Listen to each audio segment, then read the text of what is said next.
ఆ పిల్లలిద్దరినీ కూర్చోపెట్టి, రామా ఒక్కసారి గృహాణవత్స సలిలం మా భూత్కాలస్య పర్యయ మంత్రగ్రామం గృహాణత్వం బలామతి బలాంస్తథా. రామా ఒక్కసారి కూర్చుని ఆచమనం చెయ్యి, నీకు బల అతిబల అనేటటువంటి 2 విద్యల్ని ఉపదేశం చేస్తున్నాను. గురువు యొక్క అనుగ్రహానికి నోచుకుంటే ఎలా ఉంటుందో చూడండి. ఏం చేశారు రామలక్ష్మణులు? విశ్వామిత్రుడి వెంట 1.5 యోజనాల దూరం ఎక్కడికి అని కూడా అడగకుండా నడిచి వెళ్ళిపోయారు. వెళ్ళిపోతే గురువు ఎంత తృప్తి పొందాడంటే, రామా ఇక్కడ కూర్చుని ఒక్కసారి ఆచమనం చెయ్యి, మంత్రగ్రామం గృహాణత్వం బలామతి బలాంస్తథా. మంత్రగ్రామం అంటే మంత్రముల యొక్క సముదాయాన్ని నీకు ఉపదేశం చేసేస్తున్నాను. వీటిని బల అతిబల అంటారు. వీటిని ఇవి బ్రహ్మదేవుని యొక్క కుమార్తెలు. ఈ 2 విద్యలు, ఈ 2 విద్యలు నీకు ఉపదేశం చేస్తున్నాను. ఇవి పొందితే నీకేమవుతుంది? నశ్రమో నజ్వరో వాతేన రూపస్య విపర్యయ. దానివల్ల నచ సుప్తం ప్రమత్తం వా దర్శ ఈర్షంతి నైరుతాహ. నువ్వు ఈ బల అతిబల అనేటటువంటి విద్యల్ని ఉపదేశం తీసుకుని మనస్సులో స్మరిస్తూ ఉండడం చేత నీకు వీటి వల్ల ఆకలి వెయ్యదు, దప్పిక కలగదు. నచ సుప్తం ప్రమత్తం వా దర్శ ఈర్షంతి నైరుతాహ. నువ్వు నిద్రపోతున్నప్పుడు కాని, లేచి ఉన్నప్పుడు కాని, ప్రమత్తుడవై ఉన్నప్పుడు కాని, అప్రమత్తుడవై ఉన్నప్పుడు కాని, నిద్రలో ఉన్నప్పుడు కాని రాక్షసులు నిన్ను చెనకలేరు. పైగా దీనివల్ల నీలో విశేషమైనటువంటి తేజస్సు ఆవిష్కరింపబడుతుంది. దీనితో పాటుగా గొప్ప సమయస్ఫూర్తి, బుద్ధి యందు ప్రచోదనము, విషయం వెంటనే సందర్భానికి అనుగుణంగా జ్ఞాపకానికి రావడము, జ్ఞాపకానికి వచ్చి సమాధానం చెప్పడంలో, ప్రశ్న వేసినప్పుడు సమాధానం చెప్పడంలో ఇలా సమాధానం ఎవరు చెప్పగలరు అన్న రీతిలో చెప్పగలిగినటువంటి బుద్ధి యొక్క నైపుణ్యము నీ యందు ప్రకాశిస్తాయి.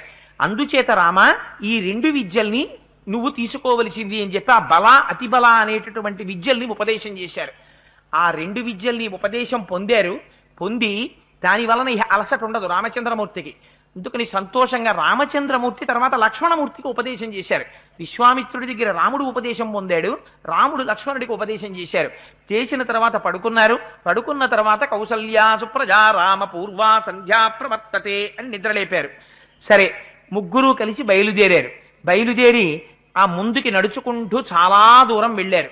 వెళ్ళిన తర్వాత గంగా సరయు అనబడేటటువంటి ఈ 2 నదులు కలిసేటటువంటి సంగమ స్థానం దాకా వెళ్ళారు. వెళ్ళిన తర్వాత ఈ సరయూ నది అయోధ్య పక్కన ప్రవహించి వెడుతూ ఉంటుంది. మేము మొన్న ఉత్తర భారతదేశ తీర్థయాత్ర వెళ్ళినప్పుడు వెళ్ళాం, కానీ బాగా చీకటి పడ్డాక వెళ్ళాం ఏమా.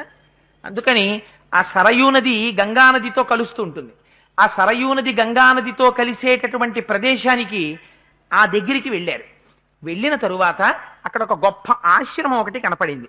కనపడితే ఆ ఆశ్రమం కనపడినప్పుడు రామచంద్రమూర్తి అడిగారు, తా ప్రయతౌ మహావీర్యౌ దివ్యాం త్రిపదగాం నదీం దదృశౌతే తతస్త్రస్య సరైవా సంగమే శుభే. అది చూసి ఇదేమిటి ఇక్కడ ఈ ఆశ్రమం, ఇక్కడ గంగా సరయూ నదుల సంగమ స్థానం కదా, ఈ ఆశ్రమం ఎవరిది అని అడిగారు. అడిగితే విశ్వామిత్రుడు చెప్పడం మొదలుపెట్టారు. ఇందులో మీరు ఒక రహస్యాన్ని గుర్తించాలి.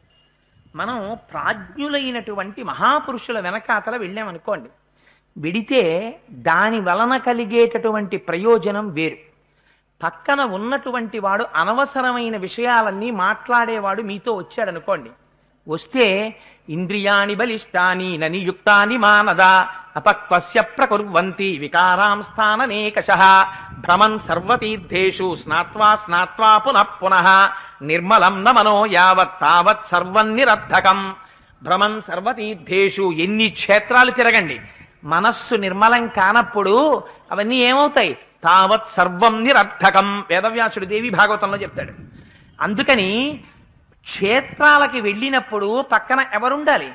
ఆ క్షేత్రముల యొక్క ప్రాధాన్యతని చెప్పి మీ మనస్సు నిర్మలం చేసి భగవంతుడితో మీ మనస్సుని అనుసంధానం చేసి మీ ఆకలి దప్పికలు మరిపించి, యాత్రకి బయలుదేరినప్పుడు క్షేత్రాలకు వెళ్ళినప్పుడు వేళపట్టునన్నీ జరగవు కదా, జరగకపోయినా భగవంతుడి పట్ల మీ మనస్సుని ప్రచోదనం చెయ్యగలిగిన ఒక మహాపురుషుడితో మీరు వెళ్ళారనుకోండి, అప్పుడు ఆ చేసినటువంటి క్షేత్రమునకు ఆ ఫలము, యాత్రకి ఫలం సిద్ధిస్తుంది. ఒక గురువు వెనకాతల వెళ్ళినప్పుడు ఆ మనస్సు ఎలా మారుతుందో, గురువు నోటి వెంట వచ్చేటటువంటి మాటలు ఎలా ఉంటాయో మీరు చూడండి. వాల్మీకి మహర్షి రచన అంటే ఎంత గమ్మత్తుగా ఉంటుందో చూడండి. రామచంద్రమూర్తి ఒక మాట అడిగారు. ఇది గంగా సరయూల యొక్క సంగమ స్థానం దాకా మనం వచ్చాం కదా, ఇక్కడ ఒక ఆశ్రమం కనపడుతోంది, ఈ ఆశ్రమం ఎవరిది అని అడిగారు. అడిగితే ఆయన అన్నాడు, మహానుభావుడు విశ్వామిత్రుడు, కృతోద్వాహంతు దేవేశం గచ్చంతం సమరుద్గణం దర్శయామాస దుర్మేధ హుంకృతశ్చ మహాత్మన. పూర్వం ఒకానొకప్పుడు పరమశివుడు ఇక్కడ తపస్సు చేశాడు. ఆ కాలంలో మన్మధుడికి శరీరం ఉండేది. ఏ మాట వేశారో చూడండి, అక్కడ వేయడంలో కూడా దుర్మేధ. కానీ ఈ శ్లోకం రాసేటప్పుడు ఒక గమ్మత్తుగా రాశారు వాల్మీకి మహర్షి. ఏమన్నారంటే కృతోద్వాహంతు దేవేశం గచ్చంతం సమరుద్గణం అన్నారు. పరమశివుడు వివాహం అయిపోయిన తర్వాత పార్వతీదేవితో సమస్త దేవతలతో కలిసి వెళ్ళిపోతున్నప్పుడు అన్నారు. కానీ మనకి పౌరాణిక వాంగ్మయంలో పరమశివుడు హిమాలయ పర్వతాల మీద తపస్సు చేస్తున్నప్పుడు మన్మధుడు బాణప్రయోగం చేశాడు అని ఉంది. కానీ ఇక్కడ ఆయన వివాహం అయిపోయిన తరువాత దేవగణములతో కలిసి వెళుతున్నప్పుడు ఏం చేశాట? దుర్మేధ. దుర్మేధ అంటే ఏమిటి? ఎప్పుడు దుర్మేధ అంటారు? అహంకారం ప్రబలిపోతాయి. లోపల నుంచి అహంకారం పైకొచ్చింది అనుకోండి, అవతల వారి యొక్క అంతరమును మర్చిపోతాడు. అయ్యో అవతల వారు ఎటువంటి వారో, వారి పట్ల మనం ఇలా అమర్యాదగా ప్రవర్తించవచ్చా అన్న యుక్తాయుక్త విచక్షణ మరిచిపోవడమే దుర్మేధ. ఇది మరిచిపోయాడు మన్మథుడు. ఒళ్ళు మరిచిపోతే అహంకారం వచ్చింది. ఏమైపోయింది? ఒళ్ళు కాలిపోయింది. ఏం చేశాడు? దుర్మేధాయై శంకరుడు పార్వతీదేవితో కలిసి వెడుతుంటే, బహుశః ఈ శ్లోక అన్వయానికి, పౌరాణిక వాంగ్మయాన్ని పక్కన పెట్టండి, మన్మథుడు బహుశః అని ఉంటాడు. ఏమని? నేను చేసిన బాణప్రయోగం వల్ల పార్వతీదేవిని వివాహం చేసుకున్నామని. దుర్మేధ, ఇంత అహంకారం రా నీకు? నాకు కింకరుడవై నేనిచ్చిన శక్తితో ప్రాణుల మీద ప్రాణములు వేసి బ్రతికేటటువంటి అల్పజీవి నా మీద బాణములు వేశానని ప్రగల్భములు పలుకుతావా అనుకున్నట్ట పరమశివుడు.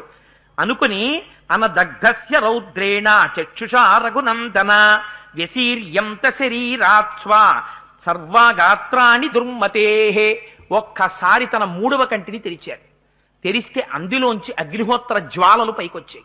వెంటనే ఆయనకున్నటువంటి, ఆ మన్మధుడికున్నటువంటి శరీరంలో ఉన్న అవయవాలన్నీ కాలిపోయి కింద పడిపోయి. పడిపోతే అనంగగితి విఖ్యాతస్తదా ప్రభృతి రాఘవ సచాంగ విషయ శ్రీమాన్యత్రాంగం ప్రముమోచ. ఎప్పుడైతే అక్కడ కందర్పుడు అంటే మన్మధుని యొక్క అవయవములన్నీ పరమశివుని యొక్క 3వ కంటి మంట చేత కాలి కింద పడిపోయాయో ఆయన అనంగుడైపోయాడు. అంగములంటే శరీరంలో అవయవాలు, అవి కాలి కింద పడిపోయాయి, అనంగుడైపోయాడు. ఈ మన్మధుని యొక్క అవయవములు ఎక్కడ పరమశివుని యొక్క 3వ కంటి మంట చేత కాలి కింద పడ్డాయో దాన్ని అంగదేశము అని పిలిచారు. అందుచేత ఈ దేశానికి అంగదేశము అని పేరు వచ్చింది. నేను ఇలా అన్నానని అనుకోకండి, మనం ఒక్కొక్కరితో ఒక్కొక్క క్షేత్రానికి వెళ్తాం. ఎందుకు పనికి వస్తుందో తెలుసా అండి? మీరు క్షేత్రానికి వెళ్ళండి, ఆనంద నిలయానికి వెళ్ళండి, గుళ్ళోకి వెళ్ళండి, పక్కన రొద, అక్కడ కూడా కాకినాడ విషయాలే, అక్కడ కూడా కుటుంబ విషయాలే, అక్కడ కూడా సంసార విషయాలే, అక్కడ కూడా అహంకారమే. ఒక్కొక్కడితో మీరు వెళ్ళారనుకోండి, ఎవరో ప్రసాదాలు ఇస్తున్నారు అనుకోండి గుళ్ళో, ఇలా ప్రసాదం ఇచ్చి ఇలా అంటుంటే ఎవరో ₹1 పెడుతున్నాడు అనుకోండి, వీడు ప్రసాదం పుచ్చుకోవడం మీద ఉండదు వీడి నిబద్ధత. వీళ్ళకి చాలా వస్తుందేమండి, సాయంకాలం అయినప్పుడు కనీసం రోజుకో ₹100 రాదు, ఇదే బెటర్ గురుగారి పోస్టు అంటాడు. వాడి దృష్టి ఎక్కడ ఉంటుంది? ఎప్పుడు అక్కడే ఉంటుంది. వాళ్ళు గుళ్ళో ఇంత చక్కెర పొంగలి ఇంత పులిహార ఇచ్చారనుకోండి, ఎందుకండి ఇంత చక్కెర పొంగలి పులిహార, ఇన్ని లడ్లు ఇస్తే బాగుంటుంది కదా అంటాడు.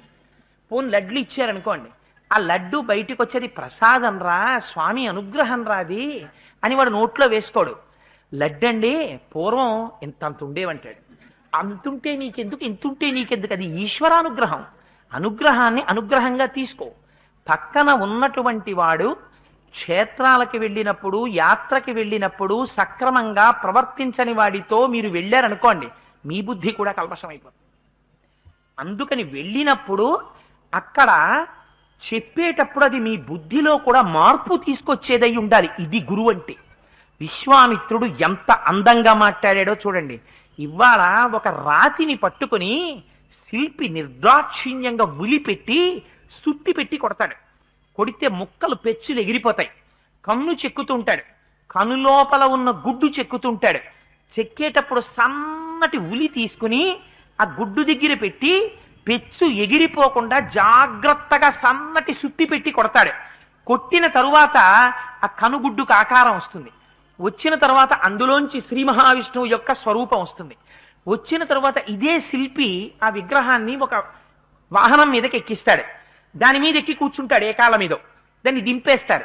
దింపేసిన తర్వాత దాన్ని పడుకోబెడతారు. దానికి సంప్రోక్షణ చేస్తారు. సంప్రోక్షణ చేసిన తర్వాత ప్రాణప్రతిష్ఠ చేస్తారు. ప్రాణప్రతిష్ఠ చేసిన తరువాత ఈ శిల్పి కూడా ఏం చేస్తాడు? ఇలా రెండు చేతులు ఉంచి నమస్కరించి నేను ఇంకా చాలా ఇటువంటి మూర్తులను చెక్కే అదృష్టాన్ని నాకు ఇమ్మని అడుగుతాడు. గురువు ఎటువంటి వాడో తెలుసా అండి? మిమ్మల్ని చెక్కుతాడు. తన మాటలనేటటువంటి ఉలిని పెట్టి ఎక్కడెక్కడ ఎంత ప్రమాణంలో కొట్టాలో కొట్టి మీలోంచి ఒక అపురూపమైన శిల్పాన్ని తీసుకొస్తాడు. విశ్వామిత్రుడు మాటలకున్నటువంటి గొప్పతనాన్ని వాల్మీకి మహర్షి బయట పెడుతున్నారు. ఎప్పుడు దుర్మేధ, అహంకారం బయటికి వస్తే దుర్మేధ. ఈ దేశం అంగదేశం అయిపోయింది. ఎందువల్ల? మన్మధుడికి ఉన్నటువంటి అవయవాలు కాలిపోవడం వల్ల. ఎందువల్ల కాలిపోయే? శంకరుణ్ణి అధిక్షేపించడం వల్ల. ఇప్పుడు ఏం తెలుసుకోవాలి రామచంద్రమూర్తి?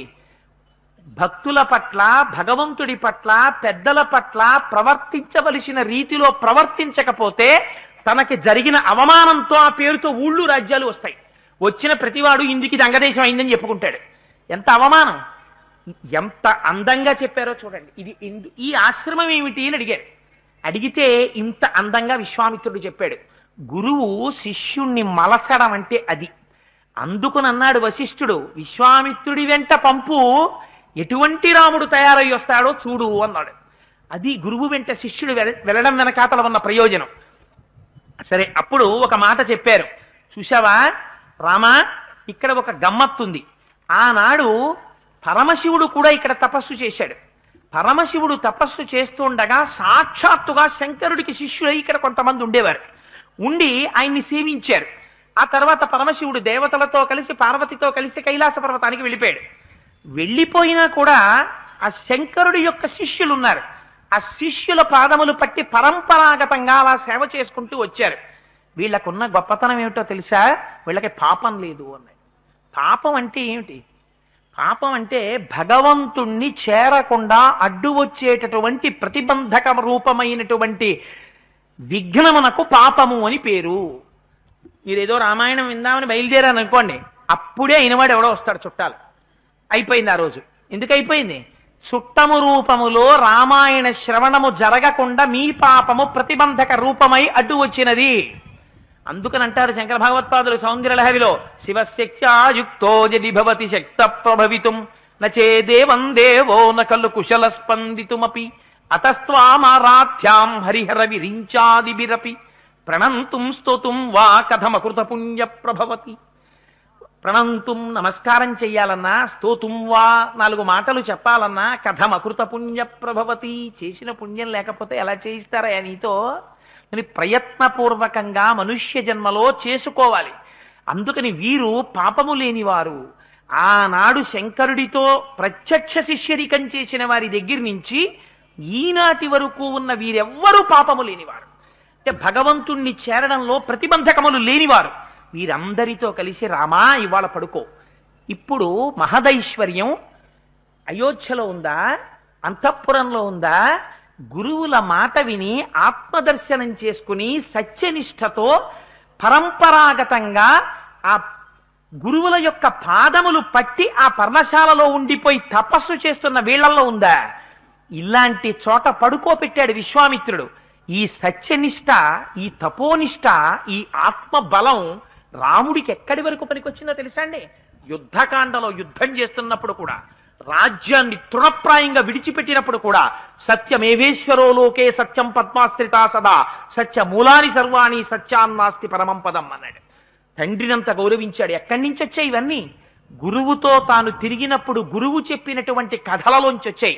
లేకపోతే రామాయణం బాలకాండ మళ్ళీ మనం చెప్పుకుంటే అప్పుడెప్పుడో అంగదేశం ఏర్పడింది, అప్పుడెప్పుడో మన్మధుడు కాలిపోయాడు, ఇప్పుడెప్పుడో మనం చెప్పుకోవడం ఎందుకు? దాన్ని కాదు. రామాయణం ఎప్పటికీ మృత సంజీవని. నువ్వు ఎలా బ్రతకాలో రామాయణం నేర్పుతుంది. అందుచేత అటువంటి పాపము లేని వారందరూ ఈ ఆశ్రమంలో ఉన్నారయ్యా అని చెప్పారు. వారితో కలిసి ఆ రోజు రాత్రి నిద్రపోయారు.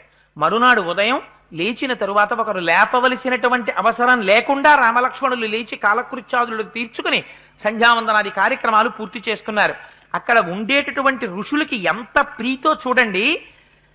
వారందరూ పొద్దెక్కిపోతోంది, పడవ ఏర్పాటు చేశాం, గంగా నదిని ఆ పడవ మీద దాటమని అడిగారట విశ్వామిత్రుడిని రామలక్ష్మణులతో కలిసి. విశ్వామిత్రుడికి ఎదురొచ్చారు. ముందు రోజు అర్ఘ్యపాద్యాదులు ఇచ్చారు, పూజించారు. ఇవాళ పడవ ఏర్పాటు చేశారు.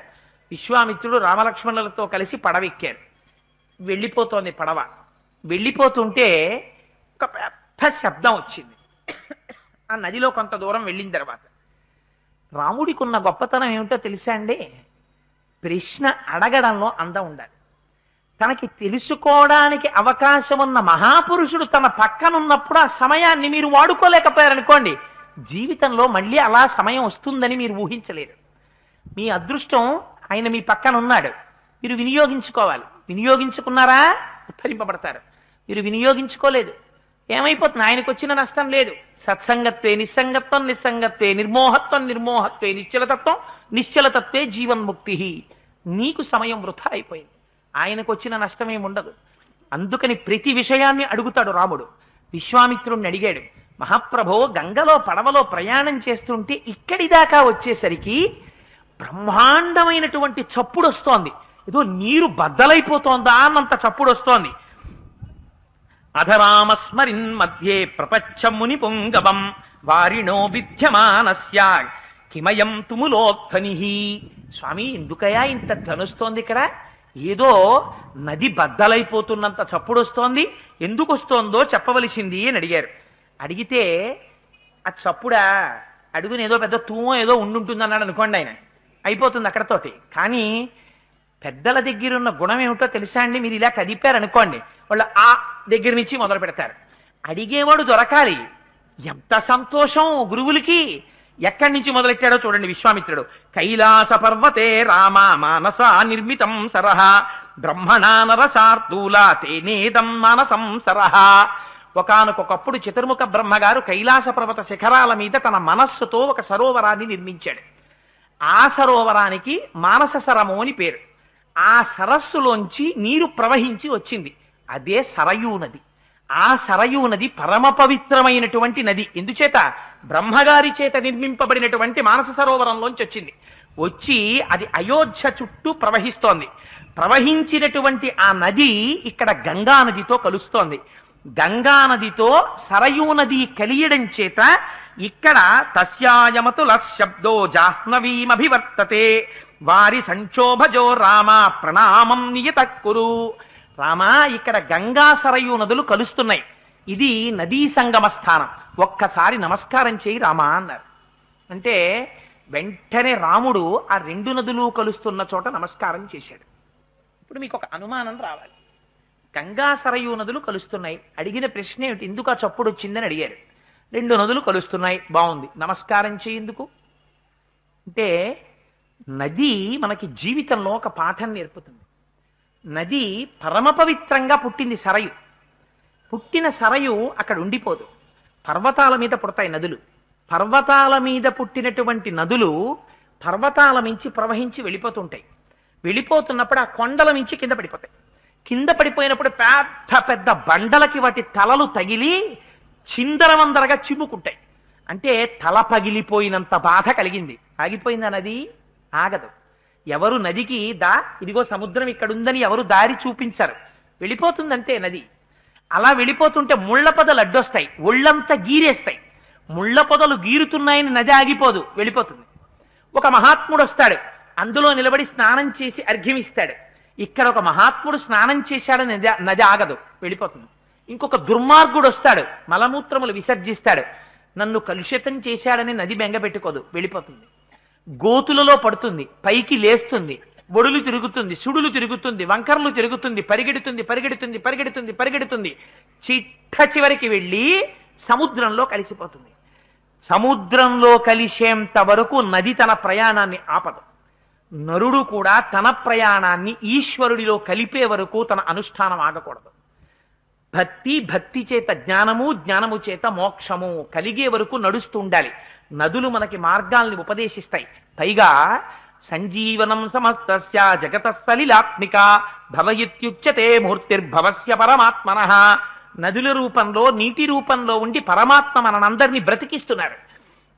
అందుచేత గంగా సాక్షాత్ శంకరుడి యొక్క శిరస్సుని తాకి వచ్చింది. సరయు బ్రహ్మగారి యొక్క మనస్సు చేత నిర్మింపబడింది. ఆ రెండూ కలుసుకుంటున్నాయి. ఈ రెండూ కలుసుకోవడం పరమ పవిత్రమైనటువంటి సంగమస్థానం. అందుచేత ఇక్కడ మనం నమస్కారం చెయ్యాలి.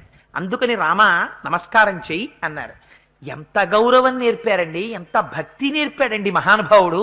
అంతేకాని నది మీద పడవెక్కి వెళ్ళిపోతూ ఆ నదిలో చేతులెట్టి పెట్టకూడనివన్నీ నదిలో పెట్టి అక్కడి నుంచి ఆ నదిని మనకి ఇప్పటికీ సంప్రదాయంలో గోదావరి నది మీద రైలు వెళ్ళిపోతుంటే పావలాలు ₹10 తీసి ఇప్పటికీ నదిలో విసురుతుంటారు.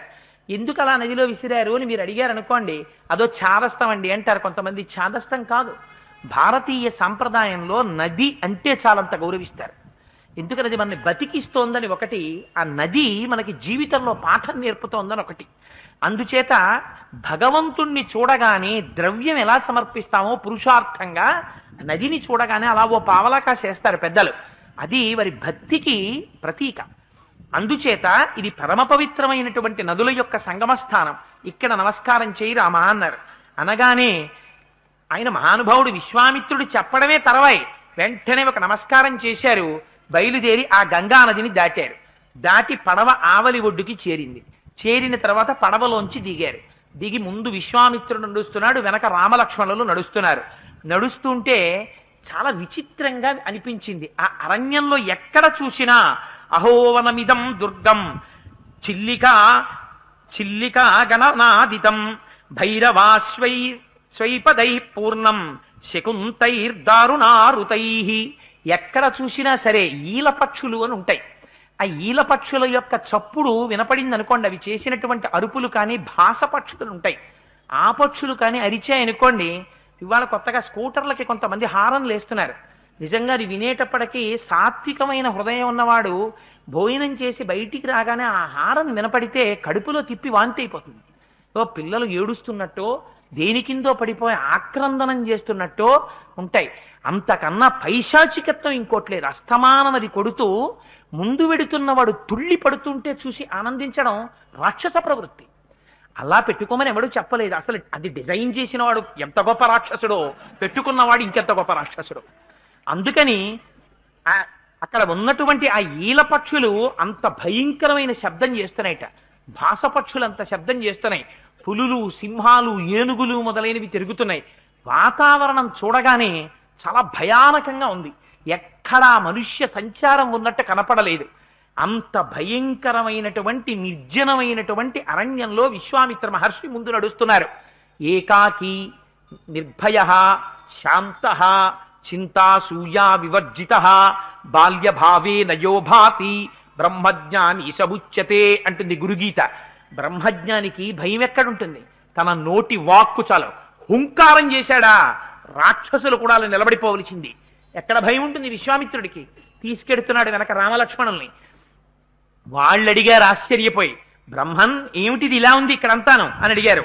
అడిగితే ఆయన అన్నారు, ఏతౌ జనపదౌ స్పీతౌ పూర్వం అస్తాం నరోత్తమ మలాదశ్చ కరూషాశ్చ దేవ నిర్మాణ నిర్మితౌ. పూర్వకాలంలో ఇక్కడ మలదము, కరూశ్చము అని చెప్పి 2 బ్రహ్మాండమైనటువంటి జనపదాలు ఉండేవి. కానీ ఇవాళ దురదృష్టం ఏమిటంటే ఎంతో మంది జనులతో ఎంతో సంతోషంగా ఎంతో ఆనందంగా ఉండవలసినటువంటి ఈ పట్టణాలు ఇవాళ అలా లేవు. దీనికంతటికీ కారణం ఒక యక్షకాంత తాటక అనబడేటటువంటి స్త్రీ రాక్షసిగా మారి ఇక్కడ ఉన్నటువంటి జానపదులందరినీ కూడా హింస చేస్తోంది అన్నారు. అంటే రామచంద్రమూర్తికి ఆశ్చర్యం వేసింది. అదేమిటి అసలు ఇలా ఈ జానపదాలు ఎందుకు ఏర్పడ్డాయి, ఎందుకు అలా అయ్యాయి అని అడిగారు. అడిగితే పురావృత్రవ్రధే రామ మలేన సమభిప్లుతం క్షుదా చైవ సహస్రాక్షం బ్రహ్మహత్య సమానిషత్ తమిదం స్నాపయం దేవా ఋషయశ్చ తపోధనాః కలశై స్నాపయామాసూర్మలం చాస్య ప్రమోచయన్. ఒకానొకప్పుడు వృత్రాసురుడనేటటువంటి ఆయన్ని దేవేంద్రుడు సంహరించాడు. ఆయన బ్రాహ్మణుడు. వృత్రాసురుణ్ణి సంహరించడం చేత బ్రహ్మహత్యాపాతకం ఇంద్రుడికి వచ్చింది. ఇంద్రుడికి బ్రహ్మహత్యాపాతకం అంటుకోవడం వల్ల 2 విచిత్ర లక్షణాలు వచ్చాయి. శరీరంలో మలం పుట్టడం ప్రారంభమైంది. దానితో పాటుగా ఆకలి అనేటటువంటి లక్షణం బయలుదేరింది. వాళ్ళు అమృతపానం చేసిన వాళ్ళకి ఆకలి దప్పులు ఉండవు. అటువంటి వాడికి ఆకలేయడం మొదలెట్టింది. దానితో పాటుగా మలము అంటే అశుచి. జ్ఞాపకం పెట్టుకోండి, మనకి కళ్ళు, చెవులు, ముక్కులు, నోరు వీటన్నింటిలోంచి మలం ఊరుతుంది. అందుకే పెద్దలు అంటారు, నిద్రపోయి లేస్తే స్నానం చేస్తే తప్ప దేవాలయానికి వెళ్ళకూడదు. ఎందుకంటే మీరు నిద్రపోతే ఈ నవరంధ్రాలలోకి కూడా మలం వచ్చి నిలబడుతుంది. అందుకని ఆ మలం ఊరడమే అశుచి కలగడం, శౌచము తగ్గిపోతుంది. అందుకని అశౌచం వస్తోంది, ఆకలి వేస్తోంది ఇంద్రుడికి. ఈ 2 లక్షణాలు ఎందుకు వచ్చాయి? ఆయనకు ఉండకూడదు. అవి బ్రహ్మహత్యాపాతకం వల్ల వచ్చాయి. ఎంతటి వాడైనా బ్రహ్మహత్య చేస్తే ఎలా అనుభవించవలసి వస్తుందో చెప్తున్నాడు విశ్వామిత్రుడు. ఇది రామచంద్రమూర్తి యొక్క శీలాన్ని దిద్దింది రాబోయే రోజుల్లో. అటువంటి బ్రహ్మహత్యాపాతకం నుంచి విడుదల పొందడం కోసమని మహర్షులను ఆశ్రయించాడు. వాళ్ళు తమ కమండలాల్లో ఉండేటటువంటి జలాల్ని సంప్రోక్షణ చేశారు. చేసి మంత్రములతో అభిమంత్రిస్తే ఆయనకి ఉన్నటువంటి ఆ మలదము, కరుషము అంటే ఆకలి, అశుచి ఆ 2 కూడా ఇదిగో ఈ భూమి మీద పడ్డాయి. ఈ భూమి స్వీకరించింది. స్వీకరిస్తే ఎప్పుడు? విశ్వామిత్రుడు రామలక్ష్మణులు నడిచి వెడుతున్నటువంటి గంగా తీరపు ఆవలి ఒడ్డున పడ్డాయి. పడితే దేవేంద్రుడు సంతోషించాడు. నాకున్నటువంటి ఈ మలదాన్ని, ఆ తర్వాత కరుషాన్ని అంటే ఆకలిని ఈ భూమి స్వీకరించింది కాబట్టి ఈ భూమికి ఒక వరం ఇస్తున్నాను. ఈ 2 పట్టణాలు కూడా నా నుంచి విడుదలైనటువంటి ఈ మలదము, కరుషము అనేటటువంటి పేరుతో 2 జానపదములుగా వర్ధిల్లుతాయి. ఇక్కడ సుఖ సంతోషాలతో ప్రజలు ఆనందంగా ఉంటారు అని వరం ఇచ్చారు. అక్కడ ప్రజలు ఎంతో సంతోషంగా ఆనందంగా జీవితం గడుపుతున్నారు. కానీ ఇంతలో ఒక విచిత్రమైనటువంటి విషయం జరిగింది. ఏమిటి ఆ విషయం అంటే, కస్యచిత్తథ కాలస్య యక్షీ వై కామరూపిణి బలం నాగసహస్రస్య ధారయంతి తదాహ్యుభూత్ తాటకా నామ భద్రంతే భార్యా సుందస్య ధీమతః మారీచో రాక్షస పుత్రో యస్యాస్య పరాక్రమః. ఒకానొకప్పుడు పూర్వకాలంలో ఒక యక్షుడు ఒక ఆయన ఉండేవాడు. యక్షులకు అంత బలం ఉండదు. అదే రామచంద్రమూర్తి అడిగారు, అందున యక్షకాంత, ఆవిడికంత బలం ఉండకూడదు కదా, మరి ఒక యక్షి అంత బలంతో రాక్షస కింద ఎందుకు మారిపోయింది అని అడిగారు. అడిగితే ఆయన అన్నారు, పూర్వమాసీన్ మహాయక్షు సుకేతర్నామ వీర్యవాన్ అనపత్య శుభాచార సచతేపే మహాతపః. పూర్వకాలంలో సుకేతు అనబడేటటువంటి ఒక యక్షుడు ఉండేవాడు. ఆయనకి చాలా కాలం బిడ్డలు లేరు. ఆయన బ్రహ్మగారిని ఉద్దేశించి తపస్సు చేశారు. తపస్సు చేస్తే చతుర్ముఖ బ్రహ్మగారు ప్రత్యక్షమయ్యారు. ప్రత్యక్షమై ఒక విచిత్రమైన వరాన్ని ఇచ్చాడు. ఆయన, నీకు కొడుకుల్ని ఇవ్వను, నీకు ఒక కూతుర్ని ఇస్తున్నాను. అది కామరూపి, మహాందగత్తె, ఆవిడికి 1000 ఏనుగుల బలం ఉంటుంది అని వరం ఇచ్చాడు. వరం ఇస్తే సరే కూతుర్ని ఇచ్చాడు కదా అని సంతోషించాడు. సుకేతు వెళ్ళిపోయాడు. వెళ్ళిపోతే దదౌ నాగసహస్రస్య బలం చాస్యాః పితామహః సత్వేన పుత్రం దక్షాయ దదౌ బ్రహ్మా మహాయశాః. కానీ నత్వేన పుత్రం యక్షాయ దదౌ, కొడుకుని మాత్రం ఇవ్వలేదు. 1000 ఏనుగుల బలంతో కూతురు పుట్టింది. ఈ కూతురు పెద్దదవుతోంది, మంచి యవ్వనం, అందగత్తెగా తయారైంది. ఆవిడ్ని సుందుడు అనేటటువంటి ఆయనకి ఇచ్చి వివాహం చేశాడు. వీళ్ళిద్దరికీ మారీచుడు అనేటటువంటి కుమారుడు కలిగాడు. ఇలా కలిగిన తరువాత చాలా స్వైర విహారిణి అయి ఆ భర్తతో కలిసి 1000 ఏనుగుల బలం ఉంది కదా అని తిరుగుతోంది. ఒకనాడు చాలా పొట్టిగా ఉంటారు అగస్త్య మహర్షి. కానీ ఆయన బ్రహ్మ తేజస్సు సామాన్యమైంది కాదు. ఎంత గొప్పవాడంటే అగస్త్యుడంటే, రాక్షసులందరూ సముద్ర గర్భంలో పడుకుంటున్నారయా, పాతాళ ద్వారానికి అడ్డొస్తోంది సముద్రం. ఒక్కసారి ఈ సముద్రాన్నంతటినీ ఎవరైనా తాగేస్తే పాతాళ లోకంలో ఉన్న రాక్షసుల్ని సంహరిస్తానన్నారు దేవతలు. అంటే నేను తాగేస్తానన్నాడు అగస్త్య మహర్షి. ఆయన్ని అడిగారు. అడిగితే ఒక్కసారి అలా చేతిలోకి తీసుకుని ఆపోసన పట్టేశాడు. పట్టేసిన తరువాత ఆ రాక్షస సంహారం అయిపోయిన తర్వాత భూమి అంతా సక్రమంగా నిలబడాలంటే నీరు ఎంత ఉండాలో అంత నీరు ఉండాలి. అందుకని మళ్ళీ నీటిని విడిచిపెట్టేయమన్నారు. అగస్త్య మహర్షి నువ్వు తాగావు కదా నీరు, దాన్ని మళ్ళీ వదిలిపెట్టేమన్నారు. అంటే ఆయన అన్నాడు, మీరు నాకు ఆ మాట చెప్పలేదు ముందు, నేను సముద్రాల్ని తాగేశాను, జీర్ణం అయిపోయాయి, ఉన్న నీళ్ళేవో వదిలేస్తాను అని మూత్రద్వారంలోంచి వదిలిపెట్టేట. వదిలిపెడితే అందుకే ఉప్పగా ఉంటాయి సముద్ర జలాలు, స్నానానికి పనికిరావు, పర్వదినాల్లో మాత్రమే స్నానం. నా సొంతంగా చెప్పారనుకుంటున్నారేమో, బ్రహ్మవైవర్త పురాణంలో ఉంది విషయం. అందుకని అగస్త్య మహర్షి అంటే అంత గొప్పవాడు. అటువంటి అగస్త్య మహర్షి కస్యచిత్ పదకాలస్య యక్షీ పుత్రమజాయత మారీచం నామ దుర్ధర్షం యస్యాపాద్రక్షసోభవత్. ఒకనాడి సుందుడు వెళ్ళి ఆ అగస్త్య మహర్షి మీద పడ్డాడు. పడేటప్పటికి ఆయన ఒక పెద్ద హుంకారం చేశారు. హుంకారం చేసి శపించి ఆ సుందుణ్ణి సంహరించారు. సంహరించేటప్పటికి తన భర్తని సంహరించాడని విశేషమైన కోపం వచ్చింది. కోపం వచ్చి తన కుమారుడైనటువంటి మారీచుడితో, వాడిది పెద్ద దేహం, పెద్ద పెనం ఎలా ఉంటుందో అలా ఉంటుంది వాడి ముఖం, వాడు ఆ మారీచుడిని తీసుకుని ఈ తాటకై వెళ్ళి ఆ అగస్త్య మహర్షి మీద పడింది. ఆయన్ని కూడా సంహరిద్దామని. రాక్షసత్వం భజస్యేతి మారీచం యాజహారస అగస్త్య పరమ క్రుద్ధ తాటకామపి శప్తవాన్ పురుషాదీ మహాయక్షి విరూపా వికృతానన ఇదం రూపం విహాయాధా దారుణం రూపమస్నుతే. నీకు వికృతమైనటువంటి విరూపమైన రూపం వస్తుంది అని చెప్పి తాటకని శపించారు. ఆ మారీచుణ్ణి నా మీదకొచ్చి పడ్డావు కనుక నువ్వు ఇవాళ నుంచి రాక్షసుడు అయిపోతావని శపించారు. అందువల్ల మారీచుడు రాక్షసుడైపోయాడు. తాటకకి వికృతమైన రూపం వచ్చేసింది.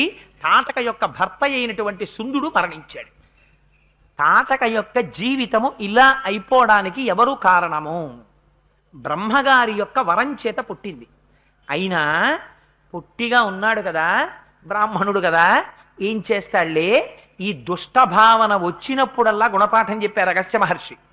మనకి ఎదరికి వెళ్ళిన తరువాత కథ వస్తుంది.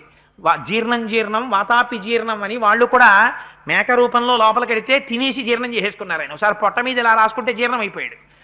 బ్రహ్మతేజస్సు కలిగినటువంటి వారు, మహాజ్ఞానులైనటువంటి వారి జోలికిడితే ఎటువంటి పతనము సంభవిస్తుందో చూపించారు. సుందుడు మరణించాడు, కొడుకు రాక్షసుడైపోయాడు, వికృతమైనటువంటి రూపంతో తాటక రాక్షస అయిపోయింది. ఆ తాటక ఇక్కడంతా సంచరిస్తుంటుంది. ఆవిడ నరభక్షణకి అలవాటు పడింది, మనిషి మాంసం తినడానికి అలవాటు పడిపోయింది. కాబట్టి ఆ తాటక ఉన్న చోట ఇంకా ఇక్కడ ఆ మలదము కరుషము అనేటటువంటి ఆ జానపదాలు, ఆ పట్టణాలు రెండు అదృశ్యమైపోయాయి. ప్రజలందరూ కూడా ఊరు విడిచిపెట్టి వెళ్ళిపోయారు. అందుచేత రామా, నువ్విప్పుడు ఈ రాక్షసిని సంహరించాలి. నృశంశమనృశం సంవా ప్రజారక్షణ కారణాత్ పాతకం వాస దోషం వా కర్తవ్యం రక్షతా సదా రాజ్యభార నియుక్తానాం ఏష ధర్మ సనాతనః. దశరథ్ ఎంత గొప్పగా మాట్లాడాడో చూడండి. విశ్వామిత్రుడు ఆయనకి బల అతిబల అని విద్యలు ఇచ్చాడంతే. శిష్యుడికి ఏ పాటి ధైర్యం ఉందో చూస్తున్నాడు ముందు. అసలు ఎన్ని గొప్ప విద్యలు ఇచ్చేయండి మీరు. తీరా సభ దగ్గరికి వెళ్ళిన తర్వాత, శత్రువుల్ని చూసిన తర్వాత మీరు అన్నీ చెప్పారు కానండి, ఆవిడ్ని చూసేటప్పటికే భయం వేసింది, నాకేం గుర్తు రాలేదన్నాడు అనుకోండి శిష్యుడు, ఇంకెందుకు పనికొస్తాడు వాడికి ఎన్ని ఉపదేశాలు చేస్తే మాత్రం. అందుకని తాటక యొక్క వృత్తాంతం అంతా చెప్పారు. చెప్పి ఇప్పుడు నువ్వు ఆ తాటకని సంహరించు. అయితే అదేమిటి మహాప్రభో, ఆడది కదా, నేను క్షత్రియుణ్ణి కదా, రాజకుమారుణ్ణి కదా, నన్ను ఇంత ధీరం తీసుకొచ్చి మారీచ సుబాహుల్ని నువ్వు వధించాలని చెప్పి తాటకా సంహారం చేయమంటావేమిటయ్యా? మొట్టమొదటే నన్ను ఆడదాన్ని చంపడమా అనుకుంటున్నావేమో రామా. నృశంశమనృశం సంవా ప్రజారక్షణ కారణాత్ పాతకం వాస దోషం వా కర్తవ్యం రక్షతా సదా ఏష రాజ్యభార నియుక్తానాం ఏష ధర్మ సనాతనః. దానివల్ల మహాపాతకమే రాని, అది దోషమే కాని, అది దోషం కాకపోని, ప్రజారక్షణ కోసమని చెప్పి రాజ్యాన్ని పరిపాలించేటటువంటి రాజు మాత్రం భూమికి కంటకులుగా ప్రవర్తించేటటువంటి రాక్షసుల్ని సంహరించి తీరాలి. అందుచేత రామా, నువ్వు ఇంకా ఆలోచించకుండా బాణప్రయోగం చేసి తాటకని సంహరించు. పూర్వకాలంలో అలాగే మందర అనబడేటటువంటి ఒక స్త్రీ భూమిని సంహరించడానికి ప్రయత్నం చేస్తే ఆ రోజులలో ఆవిడ్ని సంహరించారు. అలాగే భృగువు యొక్క భార్య ఇంద్రుణ్ణి సంహరించడం కోసం అని చెప్పి తపస్సులో కూర్చుంటే శ్రీ మహావిష్ణువు ఆవిడ్ని సంహరించారు. పూర్వం లోకకంటకులైనటువంటి స్త్రీలని సంహరించడం అనేటటువంటిది ఉంది. అందుకని విరోచనని కుమార్తె అయినటువంటి మందరని ఆ రోజున సంహరించినట్టు, భృగుపత్నిని ఇంద్రుడు ఆ శ్రీ మహావిష్ణువు సంహరించినట్టు నువ్వు కూడా ఇప్పుడు ఈ తాటకని సంహరించు అన్నారు. అంటే రామచంద్రమూర్తి చూశారట. ఆయన ఒక మాట అనొచ్చు, అయ్యా నేను సుక్షత్రియుణ్ణి, నేను ఆడదాన్ని చంపడం ఏమిటయా, పైగా ప్రారంభంలో ఇది నేను చెయ్యలేను అనొచ్చు, నేను చెయ్యను అనొచ్చు, లేదా చేస్తాను అనొచ్చు. చిత్రం ఏమిటో తెలుసా అండి, రామచంద్రమూర్తి అన్నారు పితుర్వచన నిర్దేశాత్ పితుర్వచన కారణాత్ వచనం కౌశికస్యేతి కర్తవ్యమని శంకయా గోబ్రాహ్మణ హితార్థాయ దేశస్యాస్య సుఖాయ చ తవ చైనా ప్రమేయస్య వచనం కర్తుముజ్యతః. మహానుభావ విశ్వామిత్ర, తాటకని చంపుతాను. ఎందుకు చంపుతానో తెలుసా? ఒకే ఒక కారణానికి తాటకని చంపేస్తాను. పితుర్వచన నిర్దేశాత్ పితుర్వచన కారణాత్. మా నాన్నగారు నన్ను పంపేటప్పుడు ఒక మాట చెప్పారు. విశ్వామిత్రుడు ఏది చెప్తే అది చెయ్యని చెప్పారు. నాకు మా తండ్రి గారి మాట శిరోధార్యం. ఇది రాముడంటే. పితృవాక్య పరిపాలన అంటే 14 ఏళ్ళ అరణ్యవాసం ఒక్కటి చెయ్యడం కాదు. ఎప్పుడెప్పుడు తండ్రి ఏ మాట చెప్తే ఆ మాట జ్ఞాపకం పెట్టుకుని ఔదల దాల్చాడు మహానుభావుడు. పితుర్వచన నిర్దేశాత్ పితుర్వచన కారణాత్ వచనం కౌశికస్యేతి కర్తవ్యమని శంకయా. దాని మీద నా గురువైనటువంటి నువ్వు చెప్పావు. గోబ్రాహ్మణ హితార్థాయ దేశస్యాస్య సుఖాయ చ తవ చైనా ప్రమేయస్య వచనం కర్తుముజ్యతః.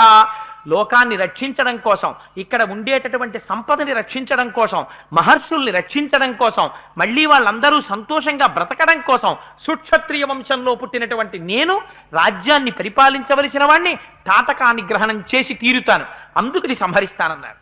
అని అనడం ఏమిటి? ఒక్కసారి ఆ ధనస్సు తీసుకుని ధనుష్టంకారం చేశారు.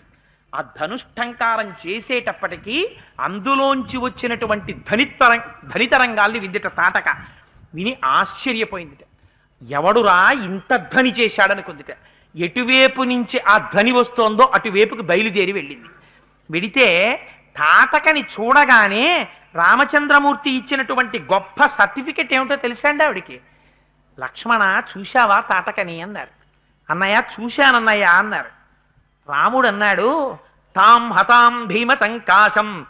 ఈ తాటకని చూస్తే ఓ మోస్తరు వాళ్ళైతే గుండె పగిలిపోయి చచ్చిపోతారు లక్ష్మణ అన్నాడు. అంటే దాని స్వరూపం ఎలా ఉంటుందో మీరు ఆలోచించండి. ఇంకా ఇది సహజమైనటువంటి ధైర్యం. అందుకే వాల్మీకి మహర్షి ఒక మాట అడిగారు ముందు, కోన్వస్మిన్ సంప్రదం లోకే గుణవాన్ కశ్చ వీర్యవాన్ అన్నప్పుడు ఆత్మవాన్ కో అని అడిగారు. లోపల ధైర్యం ఉండాలి. గట్టిగా 2 లారీలో 2 జీపులో ఢీకొంటేనో లేకపోతే ఒకడు ఇంకొకరిని హత్య చేస్తేనో ఆ శవాన్ని చూడ్డానికే నాకు భయం అన్నవాడు పోలీస్ డిపార్ట్మెంట్లో ఇన్షైన్ అవుతాడు. అందుకని ఏ డిపార్ట్మెంట్లో ఉన్నవాడు ఆ డిపార్ట్మెంట్కి సరిపోయేవాడై ఉండాలి. అందుకని అటువంటి తాటకిని చూసి భయపడిపోయేవాడైతే ఇంకా రాక్షస సంహారం రామచంద్రమూర్తి ఏం చేస్తారు? లక్ష్మణమూర్తితో తాటకన గురించి రామచంద్రమూర్తి ఆ మాట చెప్పారంటే దాని స్వరూపము ఎంత భయంకరంగా ఉంటుందో ఆలోచించండి.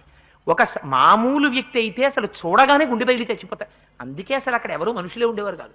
బాబాయ్ ఇది ఎప్పుడన్నా కనపడుతుందేమో అని పారిపోయారు వాళ్ళందరూ. అంటే ఎంత భయంకరమైన స్వరూపమో చూడండి. అందుకని చూశారు. చూసి వెంటనే ఆ తాటక ఆవిడ మీదకి బాణప్రయోగం చేశారు. ఇంకా బాణప్రయోగం చెయ్యడమా అని ఆలోచిస్తుంటేనే రామలక్ష్మణుల్ని విశ్వామిత్రుడిని చూసిందిట. చూసి విశ్వామిత్రుడి మీద పడబోయింది. పడబోతే పెద్ద ఆయన కదా పాపం, ఇక్కడికి వీళ్ళందరినీ తీసుకొచ్చి ఉంటారని అనుమానం దానికి. అందుకని ఆయన మీద పడబోతే ఆయన ఒక పెద్ద హుంకారం చేశారు. బ్రహ్మజ్ఞాని యొక్క హుంకారం అంటే మాటలా ఉన్నదున్నట్టు నిలబడిపోయింది. నిలబడిపోయి మాయాస్వరూపాన్ని పొంది పెద్ద రాళ్లవాన కురిపించింది. కురిపిస్తే ఆ రాళ్లవానలో చిక్కుకున్నారు. అది రేపినటువంటి ధూళి వచ్చి కళ్ళల్లో పడిపోయింది. పడిపోతే విశ్వామిత్రుడు అన్నాడు, రామ ఉపేక్షించకు, ఆ తాటకని సంహరించన్నారు. అంటే రాముడు అన్నాడు లక్ష్మణుడితోటి, లక్ష్మణ ఎంత సంహరిద్దామన్నా స్త్రీ కదా, కొంత మార్పు వస్తుందేమో చూద్దాం. నేను దీని గమన శక్తిని కొట్టేస్తాను. దీని 2 చేతులు తెగ్గొడతాను, 2 కాళ్ళు తెగ్గొడతాను.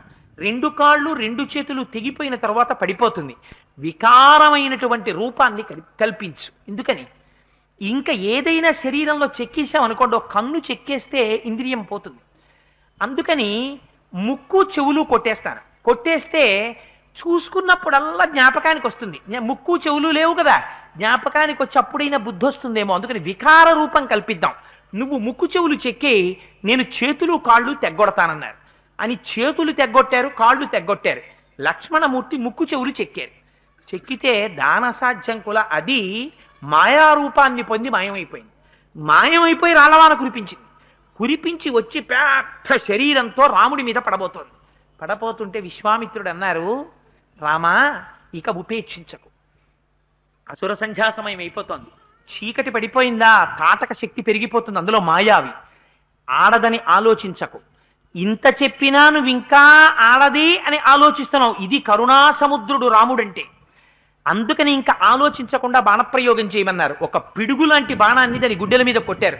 పెద్ద హాహాకారం చేస్తూ నెత్తుటి ఏళ్లు ప్రవహిస్తూ ఉండగా ఆ తాటక భూమి మీద పడిపోయి ప్రాణాలు విడిచిపెట్టేసింది.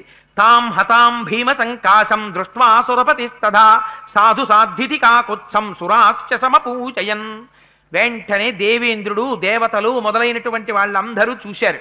చూసి ఎంత ఆనందపడిపోయారో మహానుభావ, ఇన్నాళ్ళకి తాటకా సంహారం అయింది, ఇంకా ఇక్కడ ఉన్నటువంటి జానపదాలు వర్ధిల్లుతాయి.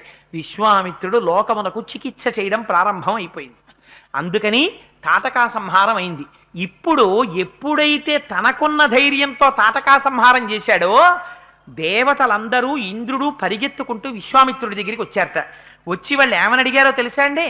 మహానుభావ, ధైర్యం అంటే ఇది కదా ఉండవలసింది, ఇంత ధైర్యం ఉన్నవాడి దగ్గర ఉండాలి, అస్త్రశస్త్రాలన్నీ ఉన్నాయా? రేపొద్దున్న రాక్షసులందరినీ దునుమాడతాడు, పుట్టవలసిన వాడు పుట్టాడు, నరుడిగా ప్రవర్తిస్తున్నాడు, ఇంత ముక్కవోని ధైర్యంతో ఉన్నాడు.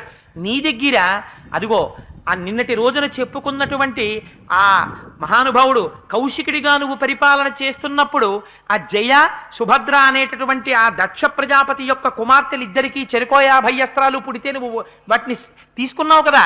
ఆ అస్త్రములనన్నింటినీ రామలక్ష్మణులకి ఉపదేశం చెయ్యి, చేస్తే ఈ అస్త్రబలంతో వాళ్ళు రాక్షసుల్ని నిగ్రహిస్తారన్నారు. విశ్వామిత్రుడి యొక్క శక్తి అంటే ఏమిటో చూడండి. భారతదేశంలో ఆర్ష సాంప్రదాయంలో అసలు శక్తి అన్నది ఎక్కడుందో తెలుసా అండి?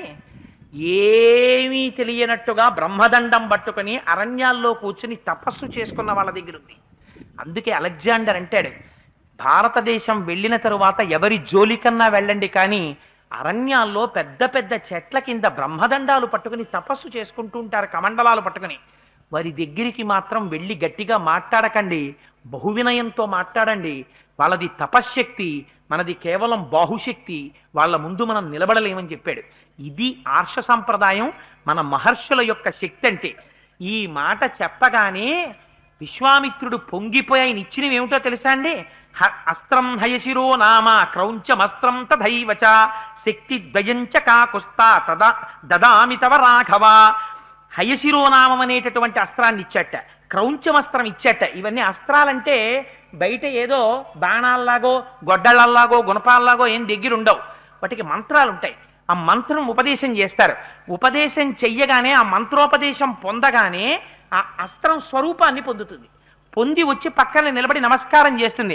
అయ్యా నువ్వు ఉపదేశం పొందావు, ఏం చెయ్యమంటావు? అస్త్రం హయశిరో నామ క్రౌంచమస్త్రం తథైవచ శక్తి ద్వయంచ కాకుస్తా తదామి తవ రాఘవ కంకాళం ముసలం ఘోరం కపాలమధ కంకణం ధారయంత సురాయోని దదామ్యేతాని సర్వశః. ఇవెవరు? రాక్షసులు ధరిస్తారట, బ్రహ్మాండమైనటువంటి రోకళ్ళు. వాటి పేరు కంకాళము, ఘోరము, కపాలము, కంకణము. ఈ 4 ముసలములు అంటే రోకళ్ళు. అవి కూడా వాటికి సంబంధించినటువంటి మంత్రాలు కూడా విశ్వామిత్రుడికి తెలుసు.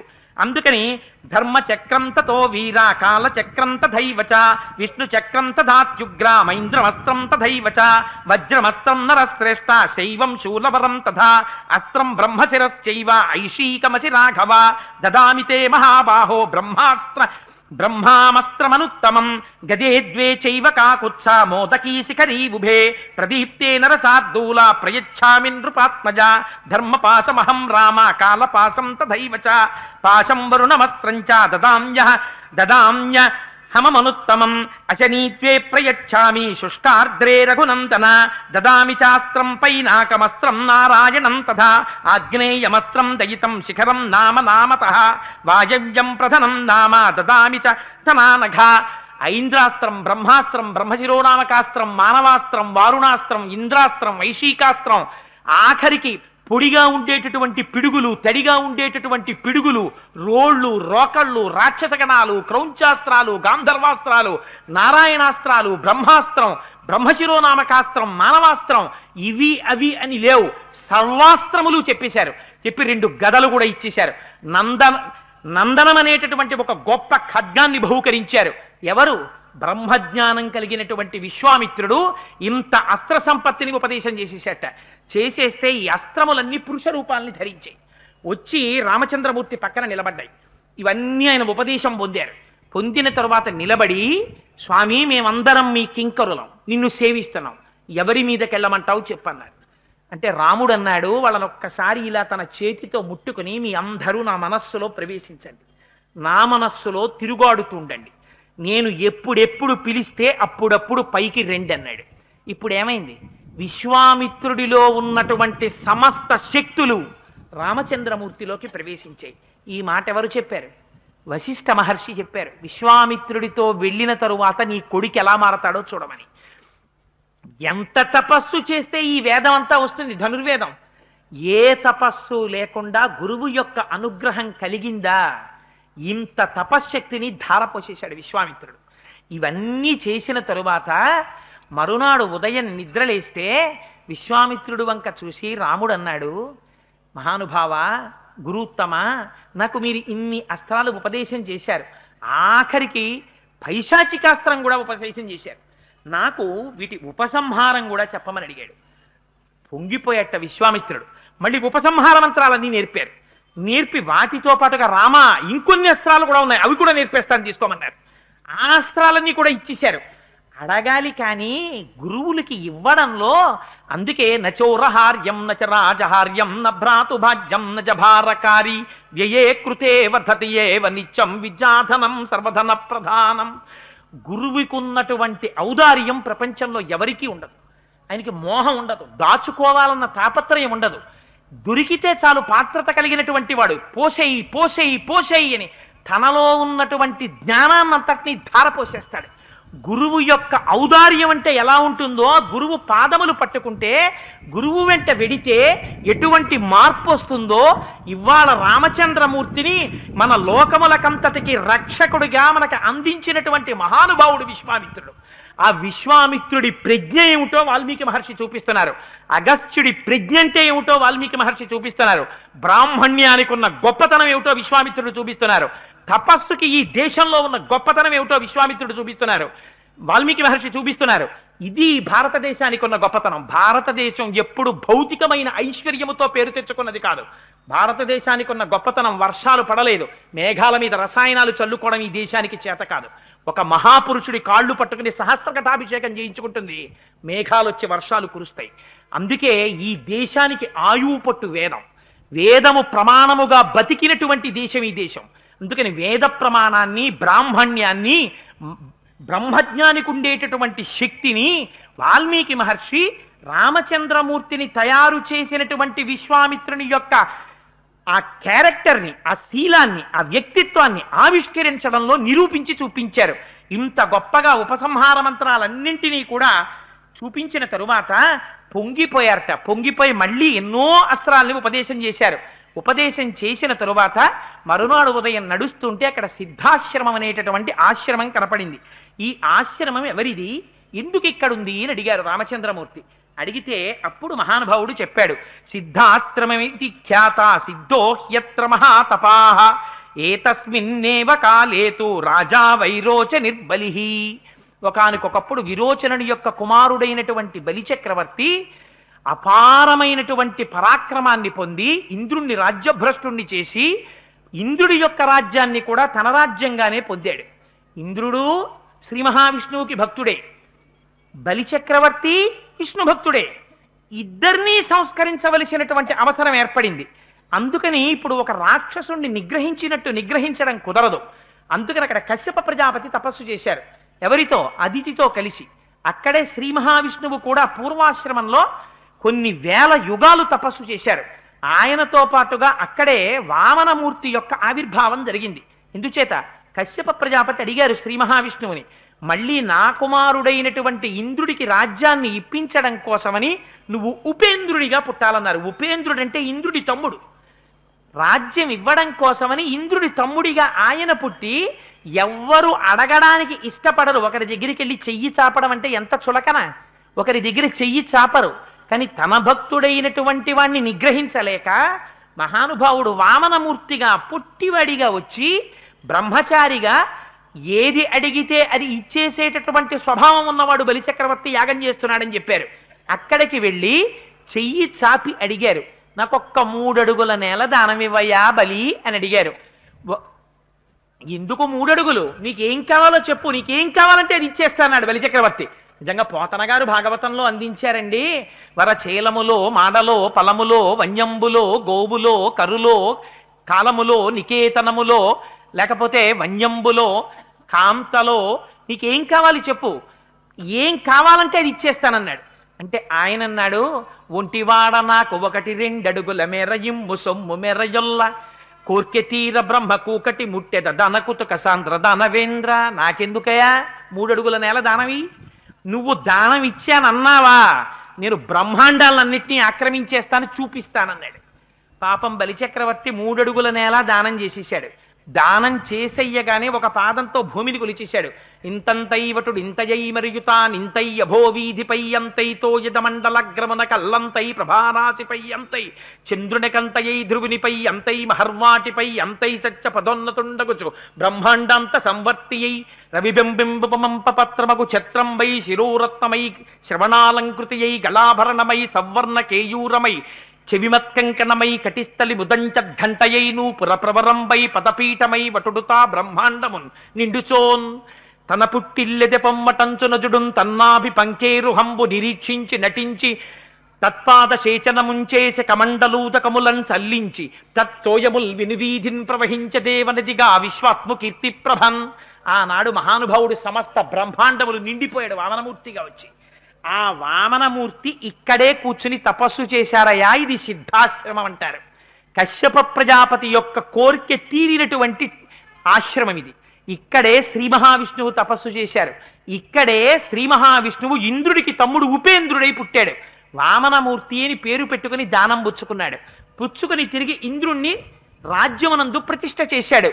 అందుకని అందరూ తమ తమ కోరికలు తీర్చుకున్నటువంటి ఆశ్రమం కనుక ఈ ఆశ్రమానికి సిద్ధాశ్రమం అని పేరు అని ఒక విచిత్రమైనటువంటి మాట చెప్పారు. ఎవరు? వాల్మీకి విశ్వామిత్రుడు రాముడితో అంటూ, ఇదిగో ఇక్కడ ఉన్నటువంటి సిద్ధాశ్రమం నా ఒక్కడితే కాదు, అద్య గచ్చామహే రామ సిద్ధాశ్రమమనుత్తమం తదాశ్రమ పదం తాత తవాప్యేతద్యథా మమ. ఈ ఆశ్రమంలో నేనిప్పుడు ప్రస్తుతం యాగం చేస్తున్నది ఇక్కడే చేస్తున్నాను. కానీ రామ, ఈ ఆశ్రమం నాదే కాదు, ఈ ఆశ్రమం నీది కూడా అనుకో, లోపలికి రా అన్నారు. ఎందుకని? అక్కడ ముందు తపస్సు చేసిన వారు శ్రీ మహావిష్ణువు, ఆ ఆశ్రమం ఆయింది. అక్కడే వామనమూర్తి తపస్సు చేశారు, ఆశ్రమం ఆయింది. ఇవాళ ఆ ఆశ్రమంలో సిద్ధి పొందడానికి విశ్వామిత్రుడు తపస్సు చేస్తున్నాడు, విశ్వామిత్రుడు యాగం చేస్తున్నాడు. అందుకని ఈ ఆశ్రమం నిధి కూడా ఈ చెప్పడంలో నువ్వు శ్రీమన్నారాయణుడు అని నాకు తెలుసు రామా. అందుకని నాదే కాదు ఈ ఆశ్రమం, నిధి కూడా ఉండన్నారు. ఉండని బ్రహ్మాండమైనటువంటి యాగం ప్రారంభమైంది. రామా చాలా జాగ్రత్తగా ఉండు, 6 రాత్రులు 6 పగళ్ళు నువ్వు ఈ యజ్ఞాన్ని కాపలా కాయాలి. దీక్ష వహించి నేను మౌనంలోకి వెళ్ళిపోతున్నాను. చిట్ట చివరికి వచ్చేసరికి యాగాన్ని పాడు చేసేస్తారు మారీచ సుబాహులు వచ్చి, జాగ్రత్త పడమన్నారు. 5 రాత్రులు గడిచిపోయాయి.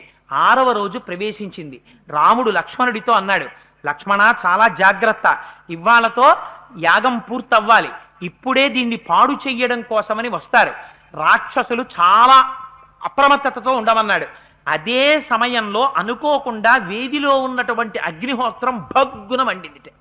అలా యాగం జరుగుతుండగా అగ్నిహోత్రం ఒకేసారి మండి పైకి లేచి కిందకి దిగితే ఏదో యాగానికి ప్రతిబంధకమైనటువంటి ఒక దుష్టశక్తి ప్రవేశించడం ప్రారంభమవుతోంది అని ఒక దుశ్శకునాన్ని చెప్పినట్టు.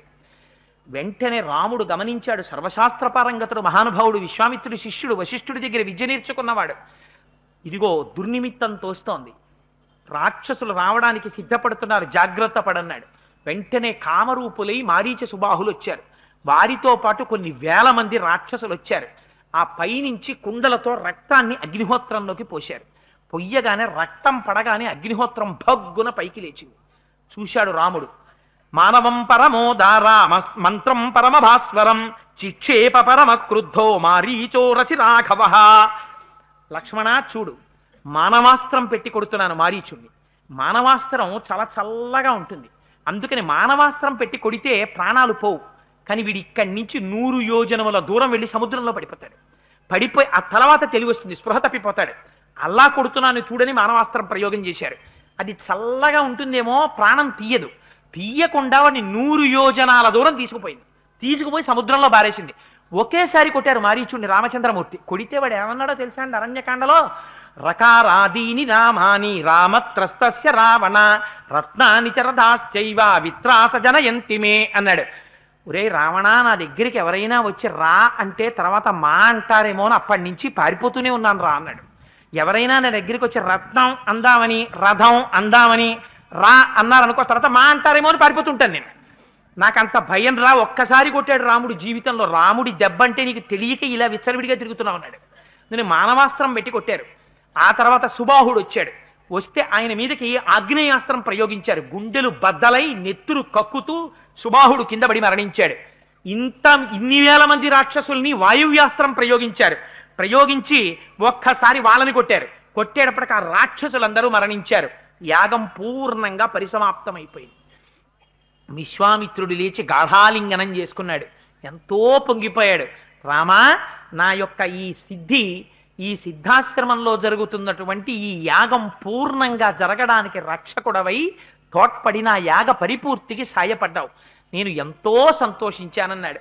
ఆ రాత్రి ఎంతో ఆనందంగా ఆ ఆశ్రమంలో ఉండి మరునాడు విశ్వామిత్రుడు రామలక్ష్మణులతో కలిసి ఉండగా ఎవ్వరూ అనలేనటువంటి మాట ఇది. ఒక్క రామచంద్రమూర్తి తప్ప వేరొకరు అనలేరండి. వినయం అంటే ఎలా ఉండాలో నిజంగా మనకి చూపిస్తాడు మహానుభావుడు.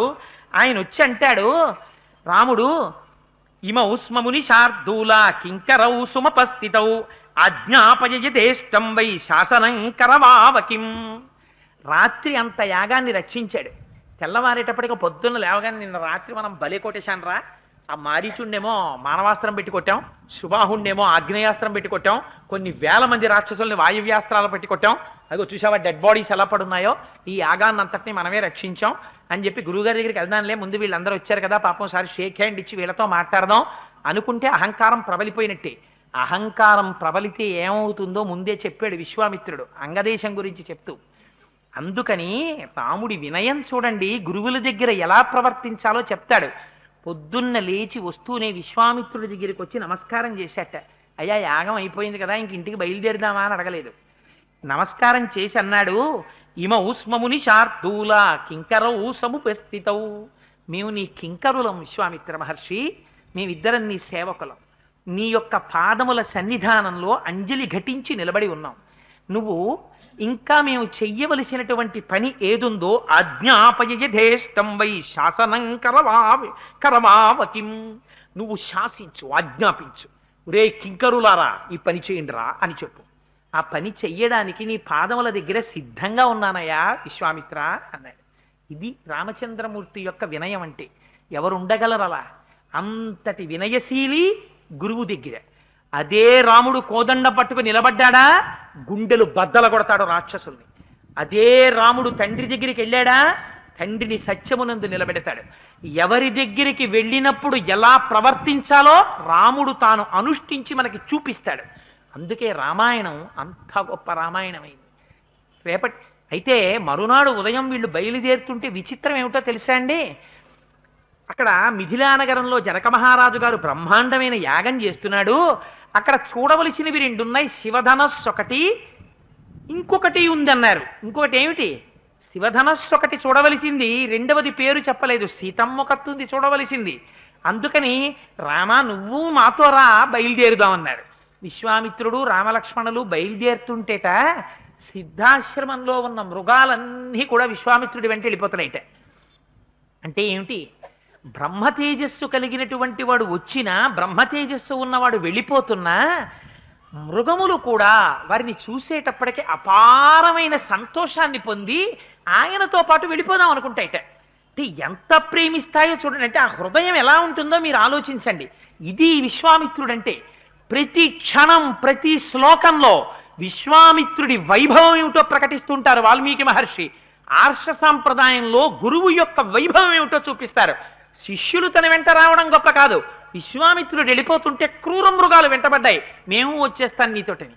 ఆయన వెనక్కి తిరిగి అన్నట్ట, వద్దు వద్దు, మీరందరూ ఇక్కడ ఉండండి, సంతోషంగా కాలం గడపండి, నేను బయలుదేరుతానని విశ్వామిత్రుడు వెళ్ళిపోయట.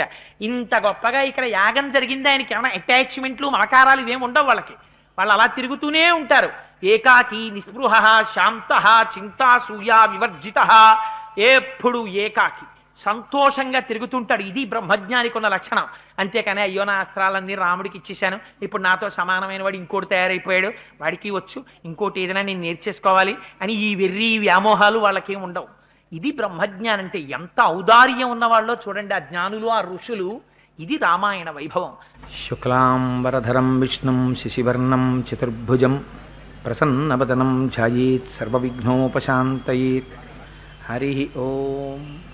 పరమేశ్వర స్వరూపమైన సభకి నమస్కారం. చాలా ఆనందదాయకమైనటువంటి విషయాన్ని ఒకదాన్ని విన్నాం ఇవాళ. శ్రీరామాయణం మీద ప్రవచనం జరుగుతుంటే బాలకాండ సీతారామ కళ్యాణంతో పూర్తవుతుంది కాబట్టి బాలకాండ ఘట్టం. సరే, నిన్నటి రోజున మనం కార్యక్రమాన్ని పూర్తి చేసేసరికి ఒక మాట చెప్పుకున్నాం. ఆ సిద్ధాశ్రమంలో మారీచ సుబాహులనేటటువంటి రాక్షసుల్లో సుబాహుణ్ణి సంహరించి రామచంద్రమూర్తి విశ్వామిత్ర సహితుడై బయలుదేరి అక్కడి నుంచి వెడుతుండగా ఆ మారీచుణ్ణి మాత్రం మానవాస్త్రం అనేటటువంటి ఒక చల్లటి అస్త్రంతో కొట్టడం వల్ల ప్రాణములు పోకపోయినా చాలా దూరంగా ఉన్నటువంటి 100 యోజనముల అవతలనున్నటువంటి సముద్రంలో పడిపోయాడు. స్పృహ వచ్చిన తరువాత మళ్ళీ లేస్తాడు. రామావతారంలో ఇదొక ప్రత్యేకత. మీరు జాగ్రత్తగా గమనిస్తే మనం మనుష్యులుగా ఎలా వ్యవహరిస్తామో అలా చిన్న వ్యవహారం ఒకటి కనపడుతుంది రాముడి దగ్గర. ఎందుచేత అంటే కృష్ణావతారంలో రాక్షసుల శేషాన్ని ఆయన మిగలనివ్వడు. ఎక్కడెక్కడ ఇంకా ముందెప్పుడో వీళ్ళు అడ్డొస్తారంటే ఇప్పుడిప్పుడే తీసేస్తాడు ఆయన. కురుక్షేత్రానికి వస్తారేమో అని అనుమానం ఉంటే ముందు నుంచే బకాసురాదుల్ని తీసేశారు. రామావతారంలో అలా కాదు, ఆయన పరమకారుణ్యమూర్తి. దాని మీద చిట్ట చివరి వరకు అవకాశం ఇస్తూ ఉంటారు, తప్పకపోతే సంహరిస్తూ ఉంటారు, కొందరును వదిలిపెడుతూ ఉంటారు. శూర్పణఖకి ముక్కు చెవులు కోసి వదిలిపెట్టారు, సీతాపహరణానికి కారణమైంది. మారీచుణ్ణి వదిలిపెట్టి సుబాహుణ్ణి సంహరించారు, సీతాపహరణానికి హేతువయ్యాడు. చేత మనం కూడా ఒక్కొక్కసారి అనుకుంటాం, ఆనాడు ఆ పని చేసి ఉండకపోతేనా అనుకుంటూ ఉంటాం. ఒక మనుష్యుడిగా ప్రవర్తించడం ఎలా ఉంటుందో అంతర్లీనంగా రామావతారంలో నడుస్తూ ఉంటుంది. లేకపోతే ఈ మాట ఎలా అనుకుంటారు మీరు? ఆ రోజండి నిజంగా చేసి ఉండకపోతే ఇవాళ ఈ ఇబ్బంది పడకపోదును, marry in haste and repent at leisure అంటారే, అలా ఆ రోజున ఏదో తొందరపడిపోయాను, చూసారా ఎంత ఇబ్బంది పడిపోయాను అన్న భావన రాదు. అందుకని నరుడిగా ప్రవర్తించడంలోనేమో చిన్న విచిత్రమైనటువంటి సందర్భాలు జరుగుతుంటాయి. మారీచుణ్ణి మాత్రం మానవాస్త్రంతో కొట్టారు, దానివల్ల వాడు సంహరింపబడలేదు. ఆయనకి తెలుసు సంహరింపబడని. లక్ష్మణుడితో చెప్పారు, ఇది చాలా చల్లని అస్త్రం, అందుచేత స్పృహ కోల్పోతాడు కానీ ప్రాణములు మాత్రం పోవు, 100 యోజనముల అవతల వరకు తీసుకెళ్లి పారేస్తుంది ఈ అస్త్రం అని చెప్పారు. అలాగే పడిపోయాడు. సుబాహుడు మాత్రం మరణించాడు, అతనితో పాటుగా కొన్ని వేల మంది రాక్షసులు మరణించారు. సరే, విశ్వామిత్రుడు ఇతర ఋషులు రామలక్ష్మణులతో కలిసి బయలుదేరుతున్నటువంటి సందర్భంలో అవతల మిథిలా నగరంలో జనక మహారాజు గారు ఒక బ్రహ్మాండమైనటువంటి యజ్ఞాన్ని, వేదశాస్త్రాన్ని అనుసరించి చేస్తున్నారు. అందుచేత ఆ యాగాన్ని చూడ్డానికి మేము వెడుతున్నాం, రామా నువ్వు కూడా మాతో వస్తే బాగుంటుంది, రావలసింది అన్నారు. సరే, రామచంద్రమూర్తి నిన్న చెప్పాను కదా, నేను మీ కింకరుడను అంటాడు. గురువుల దగ్గరికి వెళ్ళినప్పుడు ఎలా మాట్లాడాలో నేర్పుతాడు మనకి రామచంద్రమూర్తి. అందుచేత ఆయన కూడా బయలుదేరారు. అనేకమైనటువంటి మృగములు కూడా విశ్వామిత్రుడి వెంట బయలుదేరాయి. ఉపాధి తేడా కానీ బ్రహ్మజ్ఞానం ఉన్నటువంటి వాడు, గురువైనటువంటి వాడు సమస్త బ్రహ్మాండములను ఎలా శాసించగలడో, ఎలా ప్రేమించగలడో, ఎలా తన వెంట తీసుకువెళ్ళగలడో చూపిస్తారు. ఆఖరికి పరస్పర వైరుధ్యమును మరిచి మృగములన్నీ విశ్వామిత్రుడి వెంట పడితే, వద్దు వద్దు మీ అందరూ ఇక్కడే ఉండండి, వనంలో ఉండి సంతోషంగా సుఖంగా జీవనం చెయ్యండి అని చెప్పి మహర్షి అక్కడి నుంచి బయలుదేరారు. బయలుదేరి ఈ పిల్లలిద్దరూ ఋషులు కలిసి కొంత దూరం వెళ్ళి ఆ రోజు కొంత ప్రయాణం చేసిన తరువాత ఆ శోణానదీ తీరం దగ్గరికి వెళ్ళి అక్కడ ఆగారు. ఆగినప్పుడు అడిగాడు రామచంద్రమూర్తి, మహానుభావ, ఇక్కడ చూసినట్టయితే చాలా ఆశ్చర్యకరంగా ఉంది, ఎక్కడ చూసిన ఫలాలు పుష్పాలు ఎంతో అందంగా ఉంది ఇదంతాను. ఈ ప్రాంతం అంతా ఇంత సుశోభితంగా ఉండి ఇంత ఫలాలతో పుష్పాలతో ఈ చెట్లు ఇవన్నీ ఇంత ఆనందదాయకంగా ఉండడానికి మనుషుల యొక్క మనస్సుల్ని సేద తీర్చే రీతిలో ఉండడానికి కారణమేమి అని అడిగాడు. అడిగితే అప్పుడు విశ్వామిత్ర మహర్షి చెప్పాను కదా, అడగడమే తెరవై, అడిగితే మాత్రం ఎక్కడెక్కడ విషయాలు చెప్తారు విశ్వామిత్రుడు. గురువు దగ్గరికి వెళ్ళినప్పుడు చెయ్యవలసినటువంటి పని ఏమిటో చూపించాడు. కదపడం మీకు చేత కావాలి. మీరు కదపలేదనుకోండి గురువు మాట్లాడు. ఎందుకంటే ఏదో మాట్లాడి మెహర్బానీ సంపాదించుకుందామన్న ప్రయత్నం వారికి ఉండదు. వారికి మౌనం కన్నా ఆశ్రయించవలసినది వేరొకటి ఉండదు. అందుకని హాయిగా తనలో తాను రమిస్తూ ఏకాకి నిస్పృహ శాంత చింతాసూయ వివర్జిత, హాయిగా మౌనంగా తనలో తాను రమిస్తూ సంతోషపడిపోతూ యోగరతో వా భోగరతో వా సంగరతో వా సంగవిహీన యస్య బ్రహ్మణి రమతే చిత్తం నందతి నందతి నందత్యేవ పరమానందంతో ఉంటాడు. కానీ ఆ గురువు దొరికినప్పుడు ఆ గురువుని కదిపితే మాత్రమే మీకు ఆయనలోంచి అమృతధార పడుతుంది. రమణులు అంటారు, చెరుకు కర్రని పట్టుకుని గానుగలో పెట్టి తిప్పినా, పంటి కింద పెట్టి నవిలినా, కత్తి పెట్టి నరికినా, పైనుంచి తీసి నొక్కినా తీపి తప్ప అందులోంచి కారం రాదు అంటారు. గురువు శరీరం శోషించిపోతున్నా కష్టపడుతున్నా ఆయన నోటి వెంట భగవత్ సంబంధమైనటువంటి విషయము తప్ప వేరొకటి రాదు. గురువుల వైభవం అంటే ఎలా ఉంటుందో, గురువుని కదిపితే ఎటువంటి విషయాలు వస్తాయో చూపిస్తారు వాల్మీకి మహర్షి. ఇత విశ్వామిత్రుడు అంటాడు, నాయన, పూర్వకాలంలో బ్రహ్మగారి కుమారుడైనటువంటి వాడు కుశుడు అనబడేటటువంటి ఒక రాజు పరిపాలన చేస్తున్నారు. ఆ కుశుడికి వైదర్భ్యాం జనయామాస చితర సదృశాన్ సుతాం